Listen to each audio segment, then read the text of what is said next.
एक story share करता हूँ आपके साथ। 2 महीने हो गए इस घटना को। हमारे रिश्तेदारी में ना किसी का एक्सीडेंट हो गया था, तो उनकी डेथ हो गई। मेरी उम्र का था वो लड़का। तो मेरी मम्मी ने मुझे ये बात बताई थी, तो मुझे भी दुःख हुआ और मैंने कहा यार मम्मी क्या कर सकते हैं यार, अपने हाथ में तो कुछ है ही नहीं।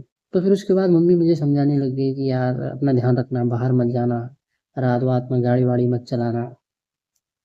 तो मैंने कहा देखा यार मम्मी ना, जाको राखे साईं मार सके ना कोई, तो इतनी टेंशन वेंशन लेने की ज़रूरत नहीं है।